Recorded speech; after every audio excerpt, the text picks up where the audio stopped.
Hey guys! Welcome to Couple. Please like and subscribe if you like this video. The White House has cancelled all public events on Wednesday due to the spring snowstorm hitting the nation's capital. Which means that President Donald Trump has nothing but time on his hands, time to stew on the current morass, or, more accurately, morasses, in which he currently finds himself.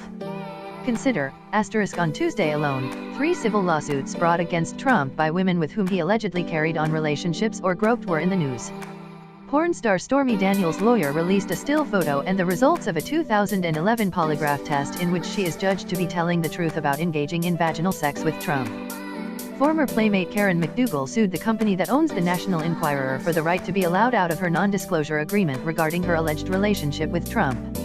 And a New York judge denied a request by Trump's lawyers to dismiss the defamation suit brought against former apprentice candidate Summer Zervos.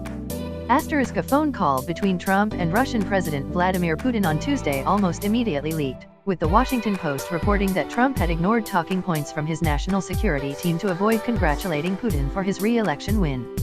Special counsel Bob Mueller's team met with White House lawyers late last week to go over potential areas of interest when Mueller sits down with Trump, including the circumstances surrounding the firing of then FBI Director James Comey last spring. Cambridge Analytica, a data firm employed by Trump during the 2016 campaign, has come under increased scrutiny for the manner in which they used Facebook data to obtain detailed information about its users. The company also suspended its CEO, Alexander Nix, after undercover videos showed him advocating the use of bribery and entrapment.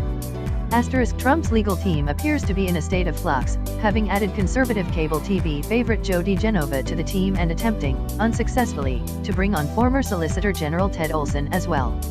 While the White House insists they are more than happy with their current group of lawyers, those twin actions suggest that's not entirely accurate.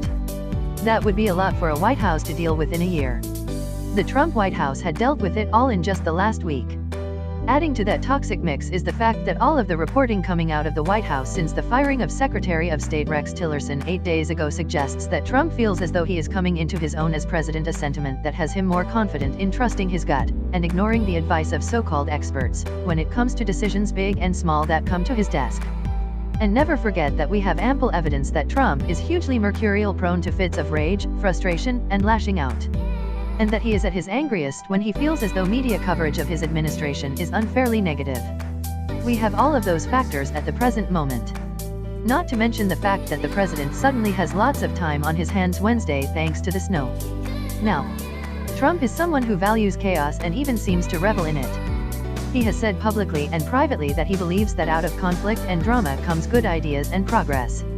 The data on that so far in his presidency isn't hugely supportive of that supposition. But, this many stories, all at once and all bad for Trump is, at minimum, a distraction and, at maximum, blocking out all of the other priorities of this president and this White House. Trump, despite his efforts to portray himself as immune to effects of pressure, is human just like the rest of us. He puts his pants on one leg at a time. It is literally impossible for him to not be affected by the swirl of stories, lawsuits, and leaks around him right now.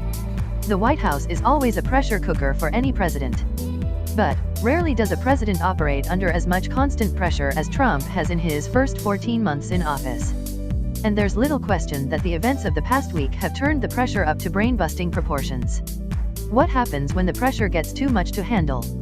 You need a release. And what is Trump's release? Yes, Twitter. And, right on cue, we've had a series of tweets over the past few days in which Trump has begun a personal assault against Mueller, insisting that the Russia probe should have never started and suggesting that Mueller has 13 Democrats on his team.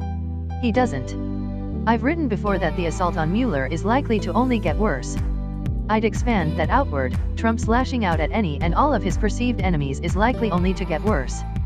The pressure inside the White House is surging. And that almost certainly means that the president is on the verge on another explosion.